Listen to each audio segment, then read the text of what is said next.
Hello guys, welcome to our channel.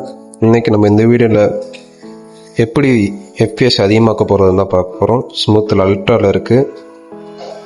நம்ம பண்ண வேண்டிய ஸ்டெப்ஸ் எல்லாம் பண்ணி முடித்ததுக்கப்புறம் ஸ்மூத்தில் எப்படி 120 கொண்டு போகிறதும் இந்த வீடியோவில் நம்ம இப்போ பார்க்க போகிறோம். அதுக்கு நமக்கு 2 ஆப் தேவை. வீடியோட டிஸ்கிரிப்ஷனில் 2 ஆப் கொடுத்துருக்கோம். ஒன்று சுசுகி, இன்னொன்று FPS அன்லாக்கர். ரெண்டையும் இப்போ டவுன்லோட் பண்ணிக்கோங்க.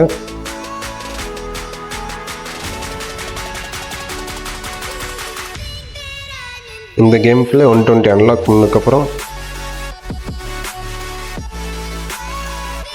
வாங்க இப்போ நம்ம எப்படி அன்லாக் பண்ணுறதுன்னு ஸ்டெப் பை ஸ்டெப்பாக பார்க்கலாம். ஃபஸ்ட்டு சுசுகி ஆப்பை கனெக்ட் பண்ணணும். அதுக்கு டெவலப்பர் ஆப்ஷனை எனேபிள் பண்ணணும். இந்த ஆப்பை நீங்கள் இன்ஸ்டால் பண்ணி உள்ளே வந்தோடனே ஆடிங் அமுக்குனிங்கன்னா டெவலப்பர் கேட்கும். டெவலப்பர் அமுக்கணும்னா டெவலப்பர் அன்லாக் பண்ண காமிக்கும். இப்போ எப்படி டெவலப்பர் அன்லாக் பண்ணுறதுன்னா செட்டிங்ஸ் போய்ட்டு பில்டு நம்பரை 8 டைம் டேப் பண்ணணும். பில்டு நம்பர் அபவுட் ஃபோனில் மேக்ஸிமம் எல்லா ஃபோன்லையும் அங்கே தான் இருக்கும். பில்டு நம்பரை 8 டைம் டேப் பண்ணதுக்கப்புறம் நீங்கள் ஃபோனுக்கு பாஸ்வேர்டு போட்டிருந்தீங்கன்னா பாஸ்வேர்டு கேட்கும், இல்லாட்டி அன்லாக் ஆகிடும்.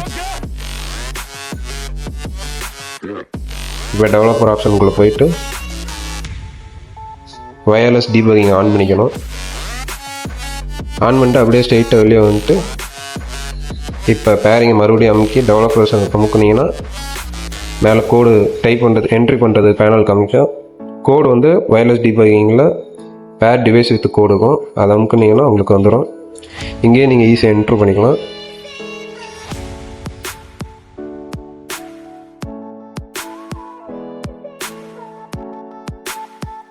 கோட் போட்டதுக்கப்புறம் இப்போ சுசுகி ஆப் கனெக்ட் ஆகிரும்.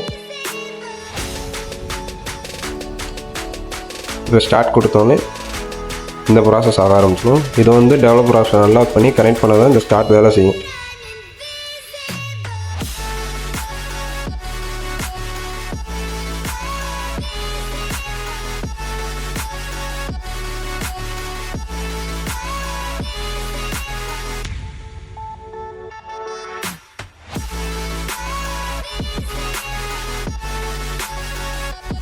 சுசுகி ஆப் ப்ளே ஸ்டோர்லேயே இருக்குது, நீங்கள் அங்கேருந்து ஏற்றிக்கலாம். இப்போ அடுத்து முக்கியமாக இன்னொரு ஆப் இருக்குது, FPS அன்லாக்கர். FPS அன்லாக்கரில் போய் சுசுகி கனெக்ட் பண்ணிட்டு போனீங்கன்னா உங்களுக்கு எதுவும் கேட்காது, இல்லாட்டி கனெக்ட் பண்ண சொல்லணும். FPS அன்லாக்கர் உள்ளே போயிட்டு அன்லாக் லாஸ்ட்டை ஸ்வைப் பண்ணிங்கனாலே போதும்.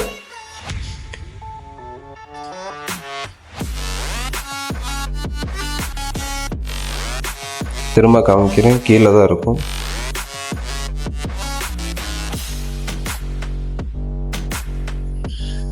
இப்போ ஸ்ட்ரைட்டாக கேமுக்குள்ளே போயிட்டு கேம் ஆடலாம், அவ்வளோதான்.